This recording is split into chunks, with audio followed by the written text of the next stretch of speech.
ನಮ್ಮ ನಿಲಯದಿಂದ ಇನ್ನು ಮುಂದೆ ಸ್ಪೋಕನ್ ಇಂಗ್ಲಿಷ್ ಕಾರ್ಯಕ್ರಮದಲ್ಲಿ ಇಂಗ್ಲಿಷ್ ಭಾಷೆಯಲ್ಲಿ ಹೆಲ್ಪಿಂಗ್ ವರ್ಬ್ ಮತ್ತು ಮೇನ್ ವರ್ಬ್ ಕುರಿತು ಹುಣಸೂರು ಬಾಲಕಿಯರ ಪದವಿ ಪೂರ್ವ ಕಾಲೇಜಿನ ಕರ್ನಾಟಕ ರಾಜ್ಯ ಉತ್ತಮ ಉಪನ್ಯಾಸ ಪ್ರಶಸ್ತಿ ವಿಜೇತರು ಆಂಗ್ಲ ಭಾಷಾ ಉಪನ್ಯಾಸಕರಾದ ಶ್ರೀಯುತ ಸದಾನಂದ ಆರ್ ರವರು ನಡೆಸಿಕೊಡುವ ಕಾರ್ಯಕ್ರಮ ಪ್ರಸಾರವಾಗಲಿದೆ.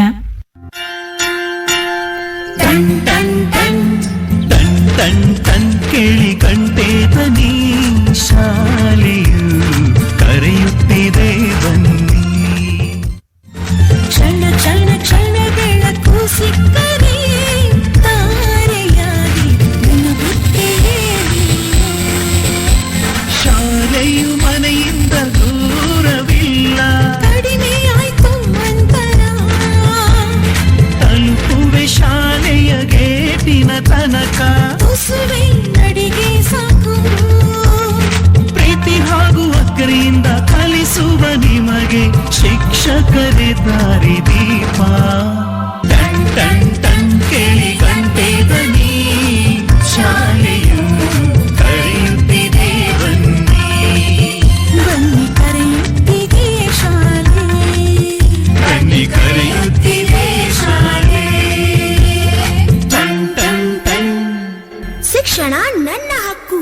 ಮಾರ್ನಿಂಗ್ ಜನಧ್ವನಿ ಸಮುದಾಯ ರೇಡಿಯೋ ಕೇಂದ್ರ ನಡೆಸಿಕೊಡ್ತಾ ಇರುವಂತ ಇಂಗ್ಲಿಷ್ ಕಲಿಕಾ ಕಾರ್ಯಕ್ರಮ ಸ್ಪೋಕನ್ ಇಂಗ್ಲಿಷ್ ಕಾರ್ಯಕ್ರಮಕ್ಕೆ ನಿಮ್ಗೆಲ್ರಿಗೂ ಸ್ವಾಗತ.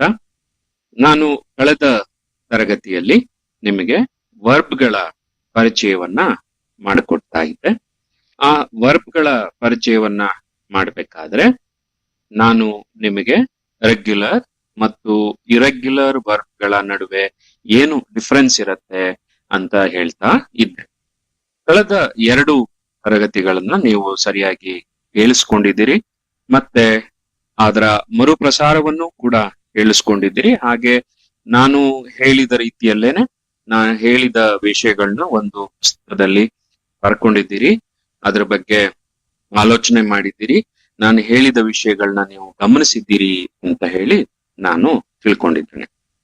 ಓಕೆ, ಇಂಗ್ಲಿಷ್ ಕಲಿಯೋದು ಅಂತ ಹೇಳಿದ್ರೆ ಸತತವಾಗಿ ಅಭ್ಯಾಸ ಮಾಡೋದು ಅಂತ ನಾನು ನಿಮಗೆ ತುಂಬಾ ಸರಿ ಹೇಳ್ತಾ ಬಂದಿದ್ದೇನೆ. ಮತ್ತೆ ನಾನು ಇನ್ನೊಂದು ವಿಷಯವನ್ನು ಕೂಡ ನಾನು ಹೇಳಿದ್ದೇನೆ, ಏನಂದ್ರೆ English is different, it is not difficult. ನಾವು ತುಂಬಾ ಸರಿ ಏನು ಮಾಡ್ತೇವೆ ಅಂತ ಹೇಳಿದ್ರೆ ಇಂಗ್ಲಿಷ್ ಅನ್ನೋದು ಡಿಫಿಕಲ್ಟ್ ಅಂತ ಹೇಳಿ ಯೋಚನೆ ಮಾಡಿ ಅದನ್ನ ಕಲಿಯೋದೇ ಬೇಡ ಅಂತ ಹೇಳಿ ತೀರ್ಮಾನ ಮಾಡ್ತಿದ್ದೇವೆ. ಆದ್ರೆ ಇಂಗ್ಲಿಷ್ ನಮಗೆ ಪ್ರತಿ ಹಂತದಲ್ಲೂ ಬೇಕಾಗಿರೋದ್ರಿಂದ ಇಂಗ್ಲಿಷ್ ಭಾಷೆಯನ್ನ ನಾವು ಸರಿಯಾಗಿ ಕಲಿತ್ರೆ ನಮಗೆ ಅನುಕೂಲ ಆಗತ್ತೆ ಅನ್ನೋ ಕಾರಣಕ್ಕೆ ನಾವು ಇಂಗ್ಲಿಷ್ ಅನ್ನ ನಿಧಾನವಾಗಿ ಸಮಾಧಾನದಿಂದ ಕಲಿಬೇಕು. ಹಿಂದೆ ಹೋದ್ರೆ ನಷ್ಟ ನಮಗಾಗತ್ತೆ. ಆ ಕಾರಣಕ್ಕೆ ನೋಡಿ, ಈ ಜನಧ್ವನಿ ರೇಡಿಯೋ ಕೇಂದ್ರದವರು ಇಷ್ಟೆಲ್ಲ ಕಷ್ಟಪಟ್ಟು ಶ್ರಮ ಹಾಕಿ ಈ ತರಗತಿಯನ್ನ ಪ್ರಸಾರ ಮಾಡ್ತಾ ಇದ್ದಾರೆ. ನಾನು ಈ ತರಗತಿಯನ್ನ ನಿಮ್ಗೋಸ್ಕರ ನಡೆಸ್ಕೊಡ್ತಾ ಇದ್ದೇನೆ. ನಾವೆಲ್ಲರೂ ಕಷ್ಟಪಡ್ತಾ ಇರೋದ್ರ, ಶ್ರಮ ಹಾಕ್ತಾ ಇರೋದ್ರ ಹಿಂದಿನ ಉದ್ದೇಶ ಏನಂದ್ರೆ ನೀವು ನಮ್ಮ ಮಕ್ಕಳು, ಈ ನಮ್ಮ ಮಕ್ಕಳು ಇಂಗ್ಲಿಷ್ ಭಾಷೆಯನ್ನು ಚೆನ್ನಾಗಿ ಅರ್ಥ ಮಾಡಿಕೊಂಡು ಕಲಿತು ನಾಳೆ ಅವರು ದೊಡ್ಡವರಾಗಿ ಜೀವನವನ್ನ ನಿರ್ವಹಿಸ್ಬೇಕಾದ್ರೆ ಚೆನ್ನಾಗಿ ಬದುಕಲಿ ಅನ್ನೋ ಒಂದು ಉದ್ದೇಶ ಇರುತ್ತೆ ಮಕ್ಕಳು. ಹಾಗಾಗಿ ನೀವು ನಾನು ಈ ತರಗತಿಯಲ್ಲಿ ಹೇಳುವಂತ ವಿಷಯಗಳನ್ನು ಗಮನ ಇಟ್ಟು ಕೇಳ್ಕೋಬೇಕು. ಮತ್ತೆ ಮುಖ್ಯವಾದಂತ ವಿಷಯಗಳನ್ನ ನಾನು ಏನ್ ಹೇಳ್ತೇನೆ ಅದನ್ನ ನಿಮ್ಮ ನೋಟ್ ಪುಸ್ತಕದಲ್ಲಿ ಒಂದು ಕಡೆ ಬರೆದಿಟ್ಕೋಬೇಕು. ಮಾಡ್ತೀರಲ್ವಾ? ಸರಿ, ಹಾಗಿದ್ರೆ ನನ್ನ ಹೆಸರು ನಿಮ್ಗೆಲ್ರಿಗೂ ನೆನಪಿದೆ ಅಲ್ಲ? My name is Sadananda.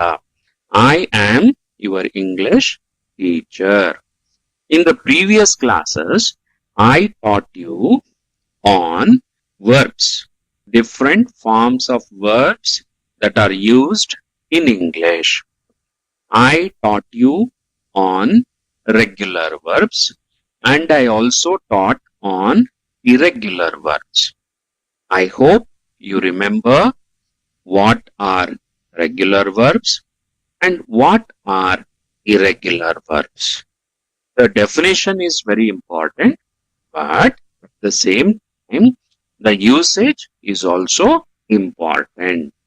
Regular verb ಅಂದ್ರೆ ಏನು ಅಂತ ಹೇಳಿ ಅಲ್ಲೊಂದು ವ್ಯಾಖ್ಯಾನ ಇರುತ್ತಲ್ಲ, ಡೆಫಿನಿಷನ್ ಇರುತ್ತಲ್ಲ, ಅದು ಬೇಕು, ಅದಿಲ್ಲ ಅಂತ ಇಲ್ಲ. ಆದ್ರೆ ನಿಮಗೆ ಹೈಸ್ಕೂಲ್ ಹಂತದಲ್ಲಿ, ಕಾಲೇಜ್ ಹಂತದಲ್ಲಿ ಯಾರು ಕೂಡ ರೆಗ್ಯುಲರ್ ವರ್ಬ್ ಅಂದ್ರೇನೋ, what is a regular verb, what is an irregular verb ಅಂತ ಯಾರು ಪ್ರಶ್ನೆಯನ್ನ ಕೇಳೋದಿಲ್ಲ. ಅಲ್ಲಿ ನಮ್ಗೆ ಏನ್ ಗೊತ್ತಿರ್ಬೇಕಪ್ಪ ಅಂತ ಹೇಳಿದ್ರೆ, ಸ್ಪೀಕ್ ಅನ್ನೋ ಪದ ಬಂದಾಗ ಸ್ಪೀಕಿಂಗ್, ಸ್ಪೋಕ್, ಸ್ಪೋಕನ್ ಆಗತ್ತೆ. ಆನ್ಸರ್ ಅಂತ ಬಂದಾಗ ಆನ್ಸರಿಂಗ್, ಆನ್ಸರ್ಡ್, ಆನ್ಸರ್ಡ್ ಆಗತ್ತೆ ಅಂತ ಗೊತ್ತಿರ್ಬೇಕು. ಅದೇ ಕಟ್ ಅನ್ನೋ ಪದ ಬಂದಾಗ ಕಟಿಂಗ್, ಕಟ್, ಕಟ್ ಆಗತ್ತೆ ಅಂತ ಗೊತ್ತಿರ್ಬೇಕು. ಈಗ ನಾನು ಹೇಳಿದ ಸ್ಪೀಕ್ ಮತ್ತೆ ಕಟ್ ಎರಡು ಇರೆಗ್ಯುಲರ್ ವರ್ಬ್ ಆದ್ರೆ, ಆನ್ಸರ್ ಅನ್ನೋ ಪದ ನಾನು ಹೇಳಿದ್ನಲ್ಲ ಅದು ರೆಗ್ಯುಲರ್ ಆಗುತ್ತೆ.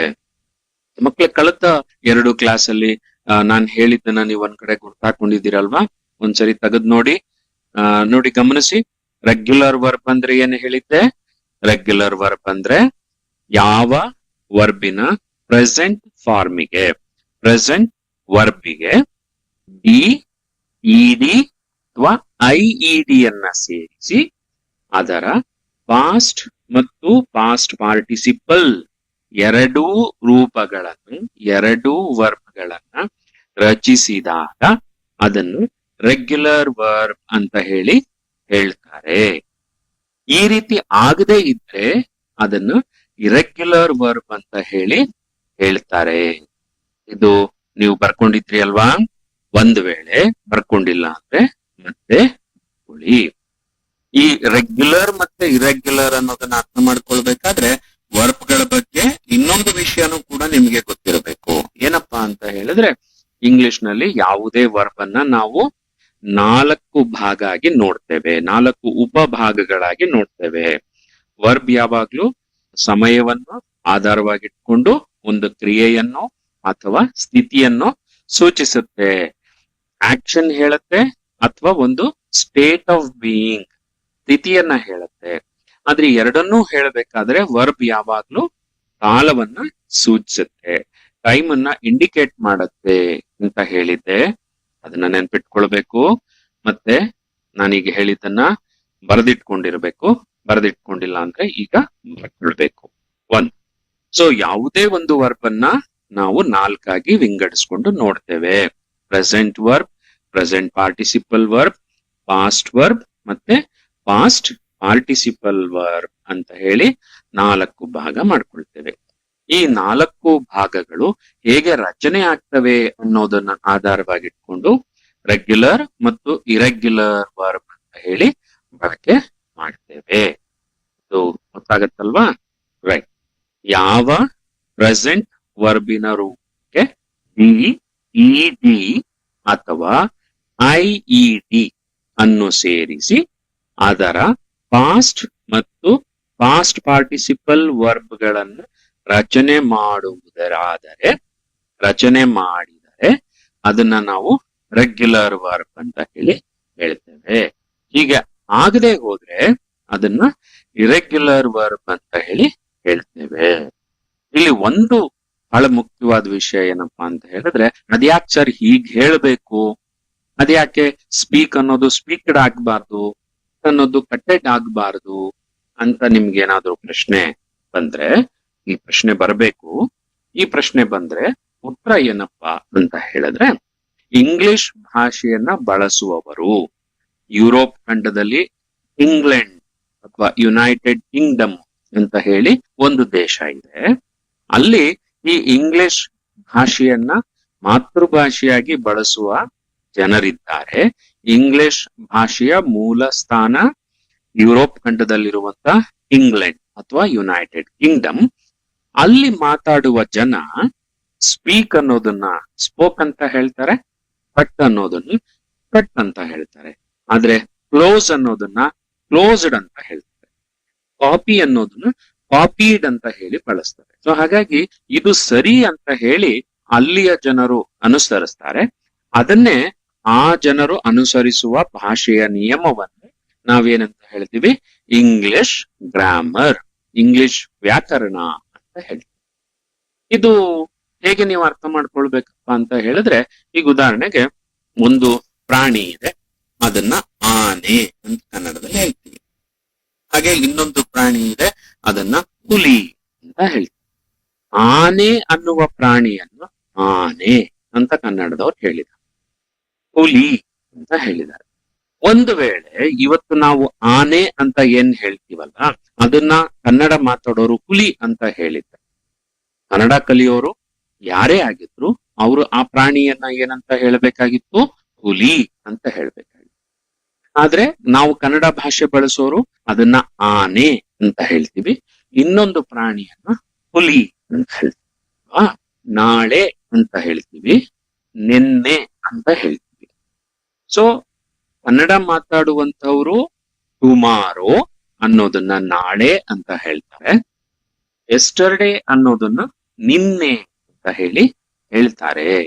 ಹಾಗಾಗಿ ಕನ್ನಡ ಮಾತಾಡ್ಬೇಕಾದ, ಕನ್ನಡ ಭಾಷೆಯನ್ನ ಬಳಸ್ಬೇಕಾದ್ರೆ ನಿನ್ನೆ, ನಾಳೆ ಅಂತ ನಾವು ಹೇಳ್ತೀವಿ. ಅದೇ ಇಂಗ್ಲಿಷ್ ಅಲ್ಲಿ ಹೇಳ್ಬೇಕಾದ್ರೆ ಎಸ್ಟರ್ಡೇ, ಟುಮಾರೋ ಅಂತ ಹೇಳ್ತೀವಿ. ಮಕ್ಳೇ, ಇಲ್ಲಿ ನಿಮಗೆ ಏನು ಅರ್ಥ ಆಗ್ಬೇಕಪ್ಪ ಅಂದ್ರೆ, ಗ್ರಾಮರ್ ಅನ್ನೋದು ಒಂದು ಭಾಷೆಯ ಬಳಕೆಯ ನಿಯಮಗಳು, ರೂಲ್ಸ್. ಕನ್ನಡದಲ್ಲಿ ಅದನ್ನು ವ್ಯಾಕರಣ ಅಂತ ಹೇಳ್ತೀವಿ. ಇಂಗ್ಲಿಶಿನ ವ್ಯಾಕರಣದ ಪ್ರಕಾರ, ಇಂಗ್ಲಿಷ್ ಭಾಷೆಯ ರೂಲ್ಸ್ ನ ಪ್ರಕಾರ, ಇಂಗ್ಲಿಷ್ ಭಾಷೆಯನ್ನ ಮಾತೃಭಾಷೆಯಾಗಿ ಹೊಂದಿರುವ ಇಂಗ್ಲೆಂಡಿನ ಇಂಗ್ಲಿಷ್ ಮಾತನಾಡುವವರು ಕಟ್ ಅನ್ನೋದನ್ನ ಕಟ್ಟೆಡ್ ಅಂತ ಹೇಳಿ ಹೇಳೋದಿಲ್ಲ, ಆನ್ಸರ್ ಅನ್ನೋದನ್ನ ಆನ್ಸರ್ಡ್ ಅಂತ ಹೇಳಿ ಹೇಳ್ತಾರೆ, ಸ್ಪೀಕ್ ಅನ್ನೋದನ್ನ ಸ್ಪೋಕ್ ಅಂತ ಹೇಳಿ ಹೇಳ್ತಾರೆ. ಹಾಗಾಗಿ ಅದು ಸರಿಯಾದ ವಿಧಾನ. ಅದನ್ನ ನೀವು ಆ ಭಾಷೆ ಕಲಿಯೋರು ಏನ್ ಮಾಡ್ಬೇಕು? ಅದನ್ನ ಬಳಸ್ಬೇಕು, ಅದನ್ನ ನೆನ್ಪಿಟ್ಕೊಳ್ಬೇಕು, ಅದನ್ನ ಅರ್ಥ ಮಾಡ್ಕೊಳ್ಬೇಕು. ಅದಕ್ಕೆ ನಾನು ನಿಮಗೆ English is different, it is not difficult ಅಂತ ಹೇಳಿ ಪದೇ ಪದೇ ನಾನು ನಿಮ್ಗೆ ಹೇಳ್ತಾ ಬಂದಿದ್ದೀನಿ. ನೆನ್ಪಿಟ್ಕೊಳ್ತೀರಿ ಅಲ್ವಾ? ನೋಡಿ, ಈ ಡಿಫರೆನ್ಸ್ ಎಲ್ಲಿರತ್ತೆ ಅಂತ ಹೇಳಿದ್ರೆ, ಈ ರೆಗ್ಯುಲರ್ ಇರೆಗ್ಯುಲರ್ ವರ್ಬಿನ ವಿಷಯ ನಾನು ನಿಮ್ಗೆ ಹೇಳದ್ನಲ್ಲ, ಹಾಗೆ ಇಂಗ್ಲಿಷ್ ನಲ್ಲಿ ಹೆಲ್ಪಿಂಗ್ ವರ್ಬ್ ಮತ್ತೆ ಮೇನ್ ವರ್ಬ್ ಅಂತ ಹೇಳಿ ಒಂದು ವಿಭಾಗ ಇದೆ. ಇಂಗ್ಲಿಷ್ ನಲ್ಲಿ ನಾವು ಮಾತಾಡ್ಬೇಕಾದ್ರೆ, ವಾಕ್ಯಗಳನ್ನ ರಚಿಸಬೇಕಾದ್ರೆ, ವಾಕ್ಯಗಳನ್ನ ಹೇಳ್ಬೇಕಾದ್ರೆ, ಮತ್ತೊಬ್ರು ಹೇಳ್ತಾ ಇರೋದನ್ನ ಅರ್ಥ ಮಾಡ್ಕೊಳ್ಬೇಕಾದ್ರೆ, ಅಥವಾ ಇನ್ನೊಬ್ರು ಬರ್ದಿರೋದನ್ನ ನಾವು ಓದ್ಬೇಕಾದ್ರೆ, ಇಂಗ್ಲಿಷ್ ನಲ್ಲಿ ಹೆಲ್ಪಿಂಗ್ ವರ್ಬ್ ಹೇಗೆ ಕೆಲಸ ಮಾಡ್ತವೆ, ಮೇನ್ ವರ್ಬ್ ಹೇಗೆ ಕೆಲಸ ಮಾಡ್ತವೆ ಅನ್ನೋದು ಬಹಳ ಮುಖ್ಯ ಆಗತ್ತೆ. ಈಗ ನಾನೇನ್ ಹೇಳಕ್ ಹೋಗ್ತಾ ಇದ್ದೀನಲ್ಲ, ಈ ಹೆಲ್ಪಿಂಗ್ ವರ್ಬ್ ಮತ್ತೆ ಮೇನ್ ವರ್ಬ್ ಬಗ್ಗೆ ನಾನು ನಿಮ್ಗೆ ಏನ್ ಹೇಳ್ತಾ ಇದ್ದೀನಲ್ಲ, ಇದು ಸ್ವಲ್ಪ ಅರ್ಥ ಮಾಡ್ಕೊಳ್ಬೇಕಾದ್ರೆ ಸಮಯ ತಗೊಳುತ್ತೆ. ನಿಧಾನಕ್ಕೆ ನಾನು ಹೇಳೋದನ್ನ ಗಮನ ಇಟ್ಟು ಕೇಳಿ ನಿಮ್ಮ ನೋಟ್ಬುಕ್ ಅಲ್ಲಿ ಬರ್ಕೊಳ್ಬೇಕು. ಇದನ್ನ ಮತ್ತೆ ಇನ್ನೊಂದು ತರಗತಿಯಲ್ಲಿ ಇನ್ನೊಮ್ಮೆ ನಾನು ನಿಮಗೆ ಮುಂದಿನ ವಾರ ಈ ಸ್ಪೋಕನ್ ಇಂಗ್ಲಿಷ್ ತರಗತಿಯ ಕಾರ್ಯಕ್ರಮದಲ್ಲಿ ನಾನು ನಿಮಗೆ ಮತ್ತೆ ವಿವರಿಸ್ತೇನೆ. ಈಗ ನಿಮಗೆ ಎಷ್ಟು ಅರ್ಥ ಮಾಡ್ಕೊಳ್ಳಿಕ್ಕಾಗತ್ತೆ ಅಷ್ಟನ್ನು ಅರ್ಥ ಮಾಡ್ಕೊಳ್ಳಿ, ಆದ್ರೆ ಪೂರ್ತಿ ಗಮನ ಕೊಡ್ಬೇಕು. ಗಮನ ಕೊಡ್ಲಿಲ್ಲ ಅಂದ್ರೆ ನಾವೀಗ ಹೇಳೋದು ನಿಮಗೆ ಆಗೋದಿಲ್ಲ. ಆಗ್ಬೋದಲ್ವಾ? ಗೊತ್ತಲ್ಲ ನಿಮ್ ಕೈನಲ್ಲಿ ಮಾಡ್ಲಿಕ್ಕೆ? ಓಕೆ, ನೋಡಿ, ನಾನೀಗ ನಿಮಗೆ ಒಂದು ವಾಕ್ಯವನ್ನ ಹೇಳ್ತೇನೆ, ನೀವು ಅದನ್ನ ಗಮನ ಇಟ್ಟು ಕೇಳಿಸ್ಕೊಳ್ಬೇಕು ಮತ್ತೆ ಬರ್ಕೊಳ್ಬೇಕು. ಆಗ್ಬೋದಾ? ನೋಡಿ, ವಾಕ್ಯ ಹೀಗಿದೆ: ಐ ಆಮ್ ಲರ್ನಿಂಗ್ ಇಂಗ್ಲಿಷ್. ಮತ್ತೆ ಹೇಳ್ತೇನೆ, ಐ ಆಮ್ ಲರ್ನಿಂಗ್ ಇಂಗ್ಲಿಷ್. ಆಯ್ತಲ್ಲ? ಈಗ ಇನ್ನೊಂದು ವಾಕ್ಯ ಹೇಳ್ತೇನೆ: Sadananda is teaching English. Sadananda is teaching English. ಇನ್ನೊಂದು ವಾಕ್ಯನ ಹೇಳ್ತೇನೆ: V are learning English. WE, V are learning English. ನೋಡಿ, ಒಟ್ಟು 3 ವಾಕ್ಯ ಆಯ್ತಲ್ವಾ? I am learning English. ಇನ್ನೊಂದು ಸದಾನಂದ ಈಸ್ ಟೀಚಿಂಗ್ ಇಂಗ್ಲಿಷ್. 3ನೇ ವಾಕ್ಯ ವಿ ಆರ್ ಲರ್ನಿಂಗ್ ಇಂಗ್ಲಿಷ್. ನೋಡಿ ಇಲ್ಲಿ I am learning English, Sadananda is teaching English, we are learning English. 3 ತರಗತಿಗಳ ಹಿಂದೆ ನಾನ್ ನಿಮಗೆ ಸಬ್ಜೆಕ್ಟ್ ಮತ್ತೆ ವರ್ಬ್ ಹಾಗೆ ಆಬ್ಜೆಕ್ಟ್ ಇವುಗಳನ್ನ ಪರಿಚಯ ಮಾಡಿಸಿದ್ದೆ. ಇಂಗ್ಲಿಷ್ ನಲ್ಲಿ ಸಬ್ಜೆಕ್ಟ್ ಅಂದ್ರೇನು, ಆಬ್ಜೆಕ್ಟ್ ಅಂದ್ರೇನು, ವರ್ಬ್ ಅಂದ್ರೇನು ಅಂತ ಹೇಳಿ ನಾನು ನಿಮಗೆ ವಿವರಿಸಿದ್ದೆ. ಅದು ನೆನಪಲ್ಲಿದೆ ಅಂತ ಅನ್ಕೊಳ್ತೀನಿ. ಮತ್ತೆ ಆಗ್ಲೂ ಕೂಡ ಸಬ್ಜೆಕ್ಟ್ ಅಂದ್ರೇನು ಅಂತ ಹೇಳಿ ನೀವು ಒಂದ್ ಕಡೆ ಬರೆದಿಟ್ಕೊಳ್ಬೇಕು ಅಂತ ಹೇಳಿ ಅದರ ಬಗ್ಗೆ ನಾನು ನಿಮಗೆ ವಿವರ ಕೊಟ್ಟಿದ್ದೆ. ನೋಡಿ, ಐ ಆಮ್ ಲರ್ನಿಂಗ್ ಇಂಗ್ಲಿಷ್. ಇಲ್ಲಿ ಐ ಅನ್ನೋದು ಸಬ್ಜೆಕ್ಟ್ ಆಗತ್ತೆ, ವಿಷಯ ಆಗತ್ತೆ, ಕರ್ತೃ ಆಗತ್ತೆ. ನಾನು ಏನ್ ಮಾಡ್ತಾ ಇದ್ದೀನಿ? ಕಲಿತಾ ಇದ್ದೇನೆ. ಏನನ್ನ ಕಲಿತಾ ಇದ್ದೇನೆ? ಇಂಗ್ಲಿಷ್ ಅನ್ನ ಕಲಿತಾ ಇದ್ದೇನೆ. ಹಾಗೆ ಸದಾನಂದ ಏನ್ ಮಾಡ್ತಾ ಇದ್ದಾನೆ? ಪಾಠ ಹೇಳ್ತಾ ಇದ್ದಾನೆ. ಯಾವ ಪಾಠವನ್ನ ಹೇಳ್ತಾ ಇದ್ದಾನೆ? ಇಂಗ್ಲಿಷ್ ಪಾಠವನ್ನ ಹೇಳ್ತಾ ಇದ್ದಾನೆ. ಹಾಗೆ ನಾವು ಏನ್ ಮಾಡ್ತಾ ಇದ್ದೇವೆ?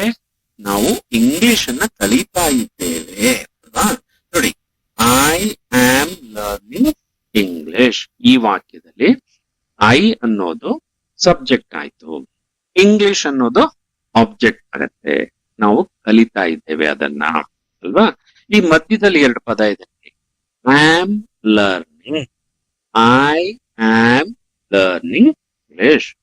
ಈ ವಾಕ್ಯ ಬರ್ಕೊಂಡ್ರಲ್ಲ, ನೋಡಿ, ಐ ಅನ್ನೋದನ್ನ ಅಂಡರ್ಲೈನ್ ಮಾಡಿ ಸಬ್ಜೆಕ್ಟ್ ಅಂತ ಬರೀರಿ. ಇಂಗ್ಲಿಷ್ ಅನ್ನೋದನ್ನ ಅಂಡರ್ಲೈನ್ ಮಾಡಿ ಆಬ್ಜೆಕ್ಟ್ ಅಂತ ಬರೀರಿ. ಆಮ್ ಅಂತ ಇದೆಯಲ್ಲ, ಅದನ್ನ ಅದ್ರ ಸುತ್ತ ಒಂದು ಸರ್ಕಲ್ ಹಾಕಿ, ಒಂದು ವೃತ್ತ ಹಾಕಿ, ಅದನ್ನ ಹೆಲ್ಪಿಂಗ್ ವರ್ಬ್ ಅಂತ ಬರೀರಿ. ಲರ್ನಿಂಗ್ ಅನ್ನೋ ಪದ ಇದೆಯಲ್ಲ, ಅದಕ್ಕೊಂದು ಬಾಕ್ಸ್ ಹಾಕಿ, ಆ ಬಾಕ್ಸ್ ಅಲ್ಲಿ ಪಕ್ಕದಲ್ಲಿ ಬರ್ಕೊಳ್ಳಿ ಮೇನ್ ವರ್ಬ್ ಅಂತ ಬರೀರಿ. ಆಗ್ಬೋದಾ? ರೈಟ್. ನಾನು ಇನ್ನೊಂದು ವಾಕ್ಯ ಹೇಳಿದೆ, Sadananda is teaching English. So Sadananda ಅಂದ್ರೆ ಏನಾಗತ್ತೆ ಇಲ್ಲಿ? ಕರೆಕ್ಟ್, ಸಬ್ಜೆಕ್ಟ್ ಆಗುತ್ತೆ. ಇಂಗ್ಲಿಷ್ ಅನ್ನೋದು ಏನಾಗತ್ತೆ ಇಲ್ಲಿ? ಆಬ್ಜೆಕ್ಟ್ ಆಗತ್ತೆ. ಕರೆಕ್ಟ್.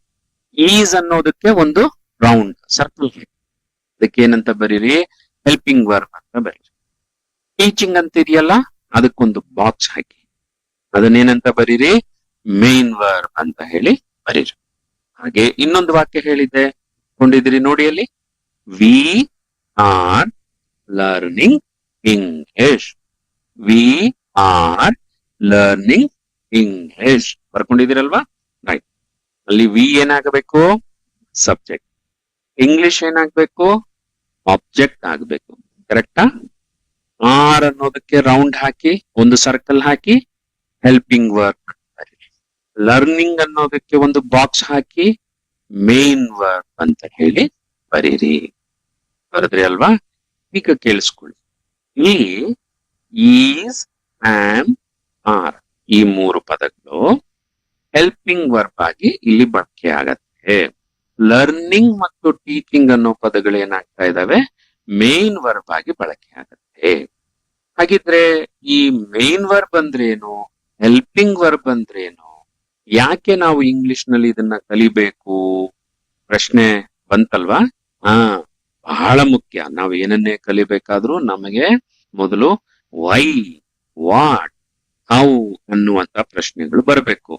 ಈಗ ನಿಮ್ಗೊಂದು ಪ್ರಶ್ನೆ ಬರಬೇಕು, ಯಾಕೆ ಹೆಲ್ಪಿಂಗ್ ವರ್ಬ್ ಅಂತ ಬೇರೆ, ಮೇನ್ ವರ್ಬ್ ಅಂತ ಬೇರೆ ಇವ್ರು ಹೇಳ್ತಿದ್ದಾರೆ? ವಾಕ್ಯದಲ್ಲಿ ಇವೆರಡು ಬಳಸ್ತಾ ಇದ್ದೀವಿ, ಯಾಕೆ ಇದಕ್ಕೊಂದು ಹೆಸರು ಅದಕ್ಕೊಂದು ಹೆಸರು ಕೊಟ್ಟಿದ್ದಾರೆ? ಏನಕ್ಕೋಸ್ಕರ ಇವ್ರು ಇದನ್ನ ಹೇಳ್ತಾ ಇದ್ದಾರೆ?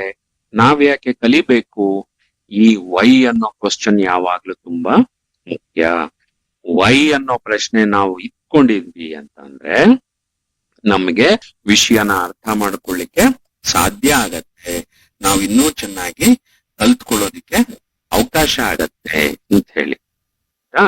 ಸೊ ಇಲ್ಲಿ ಆಮ್ ಅನ್ನೋದು, ಈಸ್ ಅನ್ನೋದು, ಆರ್ ಅನ್ನೋದು ಹೆಲ್ಪಿಂಗ್ ವರ್ಬ್ ಆಗುತ್ತೆ. ಟೀಚಿಂಗ್ ಮತ್ತೆ ಲರ್ನಿಂಗ್ ಅನ್ನೋದು ಏನಾಗತ್ತೆ, ಮೇನ್ ವರ್ಬ್ ಆಗತ್ತೆ. ಹಾಗಿದ್ರೆ ಈ ಹೆಲ್ಪಿಂಗ್ ವರ್ಬ್ ಅಂದ್ರೇನು, ಮೇನ್ ವರ್ಬ್ ಅಂದ್ರೇನು, ಇದನ್ನೊಂದ್ ಸ್ವಲ್ಪ ಬಿಡಿಸಿ ಹೇಳೋದಕ್ಕೆ ಪ್ರಯತ್ನ ಮಾಡ್ತೀನಿ. ನಿಧಾನಕ್ಕೆ ಕೇಳಿಸ್ಕೊಳ್ಳಿ, ಅರ್ಥ ಮಾಡ್ಕೊಳ್ಳಿ. ಇಲ್ಲಿ ಏನಾದ್ರೂ ಸರಿಯಾಗಿ ಗೊತ್ತಾಗ್ಲಿಲ್ಲ ಅಂದ್ರೆ ಮುಂದಿನ ತರಗತಿನಲ್ಲಿ ಇನ್ನೊಂದ್ ಸ್ವಲ್ಪ ನಾನು ನಿಮಗೆ ಬಿಡಿಸಿ ಇನ್ನೊಂದ್ ಸ್ವಲ್ಪ ಹೇಳ್ತೇನೆ, ಅವಾಗ ಖಂಡಿತ ನಿಮಗೆ ಆಗತ್ತೆ. ಹೌದಲ್ವಾ? ರೈಟ್. ನೋಡಿ, ಇಲ್ಲಿ ಈಗ ನಾನು ಹೇಳಿದ 3 ವಾಕ್ಯಗಳು ಪ್ರೆಸೆಂಟ್ ಕಂಟಿನ್ಯೂಸ್ ಟೆನ್ಸ್ ಅಲ್ಲಿ ಇದಾವೆ. ಟೆನ್ಸಸ್ ಬಗ್ಗೆ ಇನ್ನೊಂದು ಕ್ಲಾಸ್ ಅಲ್ಲಿ ಮತ್ತೆ ನಾನು ನಿಮಗೆ ವಿವರಿಸ್ತೀನಿ. ಈಗ ತಕ್ಷಣಕ್ಕೆ ಏನಿಟ್ಕೊಳ್ಳಿ, ಇಂಗ್ಲಿಷ್ ನಲ್ಲಿ 3 ಟೆನ್ಸ್ ಇರೋದು ನೆನ್ಪಿದೆಯಲ್ಲ, ಪ್ರೆಸೆಂಟ್ ಟೆನ್ಸ್, ಪಾಸ್ಟ್ ಟೆನ್ಸ್ ಮತ್ತೆ ಕರೆಕ್ಟ್ ಫ್ಯೂಚರ್ ಟೆನ್ಸ್. ಈ ಪ್ರೆಸೆಂಟ್ ಟೆನ್ಸ್ ಅಲ್ಲಿ ಅಥವಾ ಯಾವುದೇ ಟೆನ್ಸ್ ಅನ್ನ ನೀವು ತಗೊಂಡ್ರೆ ಆ ಟೆನ್ಸ್ ಅಲ್ಲಿ 4 ಗುಂಪುಗಳಿರ್ತವೆ, 4 ಭಾಗ ಮತ್ತೆ ಮಾಡ್ತೀವಿ. ಒಂದನ್ನ ಸಿಂಪಲ್ ಅಂತ ಹೇಳ್ತೀವಿ, ಸಿಂಪಲ್ ಪ್ರೆಸೆಂಟ್ ಟೆನ್ಸ್. ಇನ್ನೊಂದನ್ನ ಕಂಟಿನ್ಯೂಯಸ್ ಅಂತ ಹೇಳ್ತೀವಿ. So present continuous, past continuous, future continuous ಅಂತ ಇರತ್ತೆ. ಇನ್ನೊಂದನ್ನ past, simple present, simple past ಹೇಳ್ತೀವಿ ಅಲ್ವಾ? ಹಾಗೆ ಇನ್ನೊಂದನ್ನ ಪರ್ಫೆಕ್ಟ್ ಟೆನ್ಸ್ ಅಂತ ಹೇಳ್ತೀವಿ. ಇನ್ನೊಂದನ್ನ ಪರ್ಫೆಕ್ಟ್ ಕಂಟಿನ್ಯೂಯಸ್ ಟೆನ್ಸ್ ಅಂತ ಹೇಳ್ತೀವಿ ಅಲ್ವಾ? ನೋಡಿ, ನಾನು ಆಗ್ಲೇ ಸಿಂಪಲ್ ಪಾಸ್ಟ್ ಅಂತ ಹೇಳಿದಾಗ ಒಂದು ಸಣ್ಣ ಆಯ್ತು. ನೀವೇನಂತ ನೋಡ್ಕೊಳ್ಬೇಕು, ಒಟ್ಟು 4 ಟೆನ್ಸಸ್ ಅಲ್ಲಿ 4 ಭಾಗಗಳು ಬರ್ತವೆ. ಅದೇ ನಾನು ಒಂದ್ ಸ್ವಲ್ಪ ಸರಿಯಾಗಿ ಅದನ್ನ ನಿಮ್ಗೆ ಹೇಳಲಿಲ್ಲ, ಇನ್ನೊಮ್ಮೆ ರಿಪೀಟ್ ಮಾಡ್ತಾ ಇದ್ದೀನಿ, ಕೇಳಿಸ್ಕೊಳ್ಳಿ. ಒಂದು ಸಿಂಪಲ್ ಆಯ್ತಾ, ಇನ್ನೊಂದು ಕಂಟಿನ್ಯೂಯಸ್, ಮತ್ತೊಂದು ಪರ್ಫೆಕ್ಟ್, ಇನ್ನೊಂದು perfect continuous. So simple present tense, present continuous tense, present perfect tense, ಇನ್ನೊಂದು ಪ್ರೆಸೆಂಟ್ ಪರ್ಫೆಕ್ಟ್ ಕಂಟಿನ್ಯೂಯಸ್ ಟೆನ್ಸ್. ಆಯ್ತಲ್ಲ ಮಕ್ಳೇ? ಈ 4 ಅಂದ್ರೆ ಪ್ರತಿಯೊಂದು ಟೆನ್ಸಿಗೂ ಈ ರೀತಿ 4 ಉಪ ಟೆನ್ಸ್ಗಳಿರ್ತವೆ. ಹಾಗಾಗಿ 3 ಟೆನ್ಸ್ಗಳು ಮುಖ್ಯವಾದದ್ದು, ಪ್ರೆಸೆಂಟ್, ಪಾಸ್ಟ್ ಮತ್ತೆ ಫ್ಯೂಚರ್. 3 4 12. ಸೊ ಅಲ್ಲಿಗೆ ಇಂಗ್ಲಿಷ್ ನಲ್ಲಿ ಒಟ್ಟು ಎಷ್ಟು ಟೆನ್ಸ್ಗಳು ಸಿಗುತ್ತೆ ನಮಗೆ? 12 ಟೆನ್ಸ್ಗಳು ಕಲೀಲಿಕ್ಕೆ ಇದೆ. ಈಗ ಅದರಲ್ಲಿ ಒಂದು ಟೆನ್ಸ್ ಅನ್ನ ನಾನು ನಿಮ್ಗೆ ಬಳಸ್ತಾ ಇದ್ದೀನಿ. ಅದನ್ನ ಏನಂತ ಹೇಳ್ತೀವಿ? ಪ್ರೆಸೆಂಟ್ ಕಂಟಿನ್ಯೂಯಸ್ ಟೆನ್ಸ್ ಅಂತ ಹೇಳ್ತೀವಿ. ಈ ಪ್ರೆಸೆಂಟ್ ಕಂಟಿನ್ಯೂಯಸ್ ಟೆನ್ಸ್ ಏನ್ ಮಾಡತ್ತಪ್ಪ ಅಂತ ಹೇಳಿದ್ರೆ, ಮಾತಾಡೋ ಸಂದರ್ಭದಲ್ಲಿ ನಡೀತಾ ಇರುವ ಕ್ರಿಯೆಯನ್ನ ಹೇಳಲಿಕ್ಕೆ ಬಳಕೆಯಾಗತ್ತೆ, ಹೇಳುತ್ತೆ. ಸೊ ಈಗ ನಾನು ನಿಮ್ಗೆ ಇಂಗ್ಲಿಷ್ ಕಲಿಸ್ತಾ ಇದ್ದೀನಿ. ಅದಕ್ಕೆ ಒಂದು ವಾಕ್ಯ ಬರೆದ್ವಿ, ಸದಾನಂದ ಈಸ್ ಟೀಚಿಂಗ್ ಇಂಗ್ಲಿಷ್ ಅಂತ ಹೇಳಿದ್ವಿ. ನೀವೇನ್ ಮಾಡ್ತಾ ಇದ್ದೀರಿ? ಇಂಗ್ಲಿಷ್ ಕಲಿತಾ ಇದ್ದೀರಿ. ಅದಕ್ಕೆ ಐ ಆಮ್ ಲರ್ನಿಂಗ್ ಇಂಗ್ಲಿಷ್ ಅಂತ ಬರ್ಕೊಂಡ್ರಿ. ಹಾಗೆ ವಿ ಆರ್ ಲರ್ನಿಂಗ್ ಇಂಗ್ಲಿಷ್ ಅಂತ ಹೇಳಿ ಬರ್ಕೊಂಡ್ರಿ ಅಲ್ವಾ? ಸೊ ಇಲ್ಲಿ ಐ ಅನ್ನೋದು, ವಿ ಅನ್ನೋದು, ಸದಾನಂದ ಅಂತ ಹೇಳೋದು ಸಬ್ಜೆಕ್ಟ್ ಆಗತ್ತೆ ಅಂತ ನಿಮ್ಗೆ ಅರ್ಥ ಆಗಿದೆ. ಇಂಗ್ಲಿಷ್ ಕಲಿಯಲ್ಪಡ್ತಾ ಇದೆ, ಹಾಗಾಗಿ ಅದು ಆಬ್ಜೆಕ್ಟ್ ಅಂತ ಗೊತ್ತಾಯ್ತು.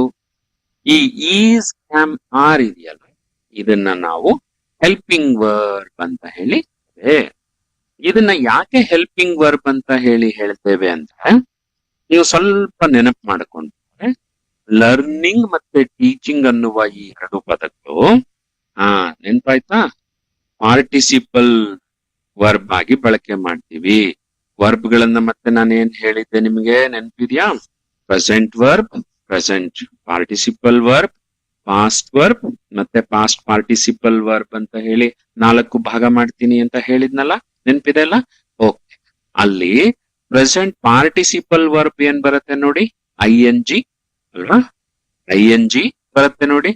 Closing, speaking, cutting, putting, answering ಇದೆಲ್ಲ ಹೇಳಿದ್ದೆ, ನೆನಪಿದೆ ತಾನೆ? ಇದನ್ನ ನಾವು ಪ್ರೆಸೆಂಟ್ ಪಾರ್ಟಿಸಿಪಲ್ ವರ್ಬ್ ಅಂತ ಹೇಳಿ ಹೇಳ್ತೇವೆ. ಸೊ ಈಗ ಇಲ್ಲಿ ಏನಾಗಿದೆ? Sadananda is teaching English, I am learning English. ನೋಡಿ, ಇಲ್ಲಿ ಈ ಲರ್ನಿಂಗ್ ಟೀಚಿಂಗ್ ಅನ್ನೋದು ಕ್ರಿಯೆ ನಡೀತಾ ಇದೆ ಅನ್ನೋದನ್ನ ಹೇಳುತ್ತೆ. ಈಸ್ ಮತ್ತೆ ಆಮ್ ಏನ್ ಮಾಡ್ತಾ ಇದೆ? ಆ ಕ್ರಿಯೆ ಈಗ ನಡೀತಾ ಇದೆ ಪ್ರೆಸೆಂಟ್ ಕಂಟಿನ್ಯೂಸ್ ಅಂತ ಹೇಳಿ ಹೇಳುತ್ತೆ. ಪ್ರೆಸೆಂಟ್ ಅಲ್ಲಿ ಕಂಟಿನ್ಯೂಸ್ ಆಗಿದೆ, ನಡೀತಾ ಇದೆ ಅಂತ ಹೇಳುತ್ತೆ.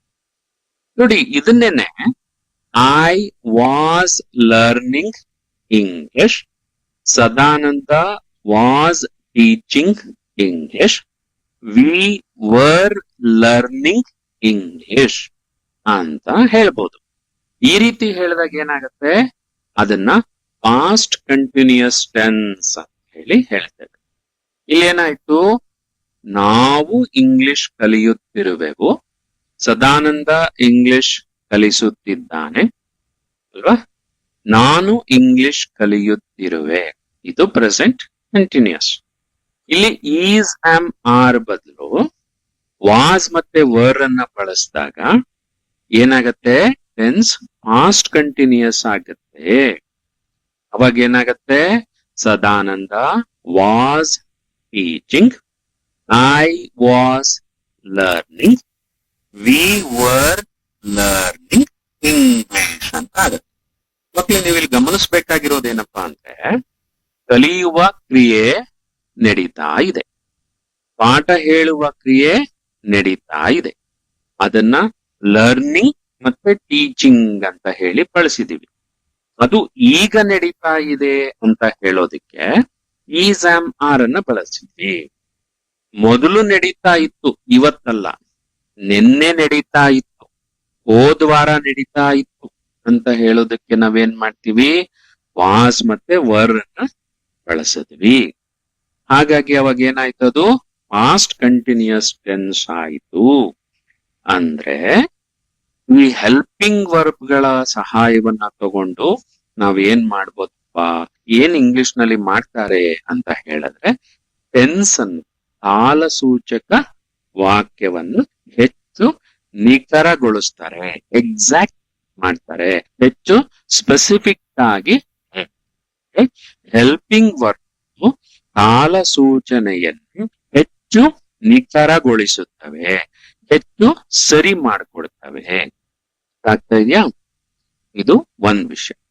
ಎರಡನೇದು, ಯಾವುದು ಕ್ರಿಯೆಯನ್ನ ಸೂಚಿಸುತ್ತದೆಯೋ, ವಾಕ್ಯದಲ್ಲಿ ನಡೆಯುತ್ತಿರುವ ಕ್ರಿಯೆಯನ್ನ ಯಾವುದು ಸೂಚಿಸುತ್ತೋ ಅದನ್ನ ನಾವೇನಂತ ಹೇಳ್ತೀವಿ, ಮೇನ್ ವರ್ಬ್ ಅಂತ ಹೇಳ್ತೀವಿ. ಈ ಮೇನ್ ವರ್ಬಿಗೆ ಸಹಾಯಕ ಕೆಲಸನ ಮಾಡುವಂತ ಕ್ರಿಯಾಪದವನ್ನು ನಾವು ಇಂಗ್ಲಿಷ್ ನಲ್ಲಿ ಹೆಲ್ಪಿಂಗ್ ವರ್ಬ್ ಅಂತ ಹೇಳಿ ಹೇಳ್ತೇವೆ.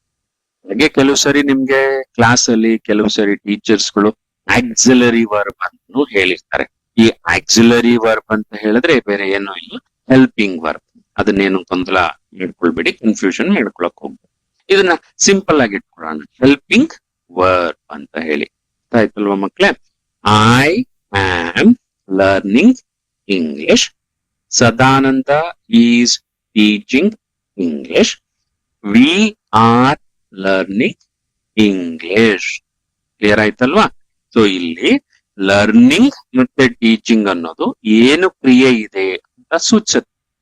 ಈ ಕ್ರಿಯೆ ಈಗ ನಡೀತಾ ಇದೆ ಅನ್ನೋದನ್ನ ಸ್ಪಷ್ಟಪಡಿಸ್ಲಿಕ್ಕೆ ನಮಗೆ ಸಹಾಯ ಮಾಡುವ ವರ್ಬ್ಗಳು ಯಾವುದು? Is, am. ಅವನ್ನ ನಾವೇನಂತ ಹೇಳ್ತೀವಿ? ಹೆಲ್ಪಿಂಗ್ ವರ್ಬ್ ಅಂತ ಹೇಳಿದ್ದೇವೆ. ಆಯ್ತಲ್ವಾ ಮಕ್ಳೇ? ಈಗ ನಾನು ಇನ್ನೊಂದು ವಾಕ್ಯ ಹೇಳ್ತೇನೆ ನೋಡಿ, ಇದನ್ನ ಗಮನ ಇಟ್ಟು ಕೇಳಿಸ್ಕೊಳ್ಳಿ. I am not learning Kannada. ನಾನೀಗ ಕನ್ನಡ ಕಲಿಯುತ್ತಿಲ್ಲ. I am not learning Kannada. Sadananda is not teaching Kannada. ಹಾಗೆ we are not learning Kannada. ನಾನು ಇಲ್ಲೇನ್ ಮಾಡ್ತಾ ಇದ್ದೀನಿ? ಕನ್ನಡ ಕಲಿಯುತ್ತಿಲ್ಲ ಅಂತ ಹೇಳ್ತಾ ಇದ್ದೀನಿ. ನಾನು ಕನ್ನಡವನ್ನು ಕಲಿಯುತ್ತಿಲ್ಲ, ನಾವು ಕನ್ನಡವನ್ನು ಕಲಿಯುತ್ತಿಲ್ಲ, ಸದಾನಂದ ಕನ್ನಡವನ್ನು ಕಲಿಸುತ್ತಿಲ್ಲ. ಕಲಿಯುತ್ತಿರುವೆವು, ವಿ ಆರ್ ಲರ್ನಿಂಗ್. ಕಲಿಯುತ್ತಿರುವೆನು, ಐ ಆಮ್ ಲರ್ನಿಂಗ್. ಕಲಿಸುತ್ತಿದ್ದಾರೆ, ಸದಾನಂದ ಈಸ್ ಟೀಚಿಂಗ್. ಅಲ್ವಾ? ಆದ್ರೆ ಇಲ್ಲ ಅಂತ ಹೇಳಿದ್ರೆ ಕಲಿಸುತ್ತಿಲ್ಲ, ಕಲಿಯುತ್ತಿಲ್ಲ ಅಂತ ಹೇಳ್ಬಿಡ್ತೀವಿ ಅಲ್ವಾ? ನೋಡಿ, ಇಂಗ್ಲಿಷ್ ಅಲ್ಲಿ ಏನಾಗತ್ತೆ, ಐ ಆಮ್ ಲರ್ನಿಂಗ್ ಅದೇನಾಗತ್ತೆ? I am not learning. Sadananda is teaching, Sadananda is not teaching. ಆಗ್ತಾ ಇದೆಯಾ?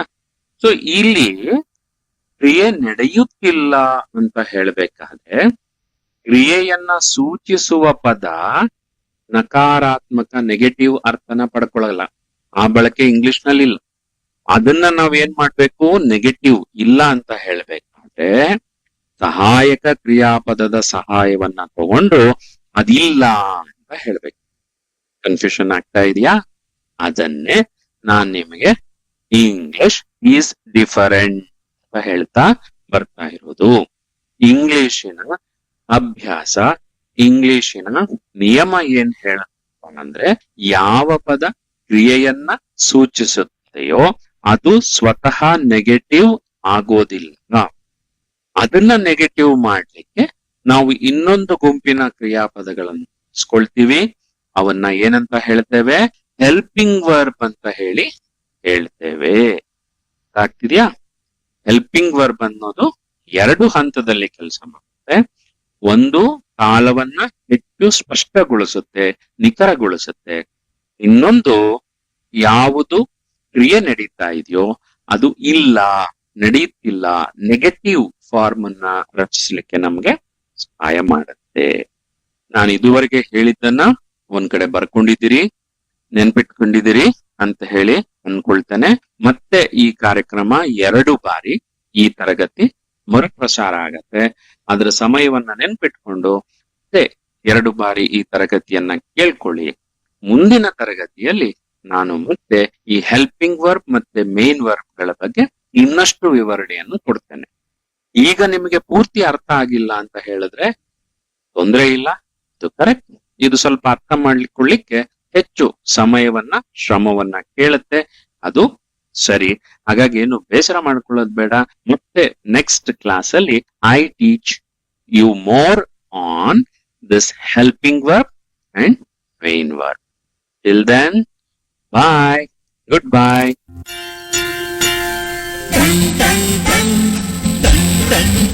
ಕೇಳಿ ಕಂಡೆ ಬನ್ನಿ, ಶಾಲೆಯು ಕರೆಯುತ್ತಿದೆ ಬನ್ನಿ. ಕ್ಷಣ ಕ್ಷಣ ಕ್ಷಣ ಬೆಳಕು ಸಿಕ್ಕರೆ ತಾರೆಯಾಗಿ ಮಿನುಗುತ್ತೀಯೇ ನೀನು. ಶಾಲೆಯು ಮನೆಯಿಂದ ದೂರವಿಲ್ಲ, ಕಡಿಮೆ ಆಯ್ತು ಅಂತರ, ತಲುಪುವೆ ಶಾಲೆಯ ಗೇಟಿನ ತನಕ. ತುಸುವೆ ನಡಿಗೆ ಸಾಕು, ಪ್ರೀತಿ ಹಾಗೂ ಅಕ್ಕರೆಯಿಂದ ಕಲಿಸುವ ನಿಮಗೆ ಶಿಕ್ಷಕರಿದ್ದಾರೆ.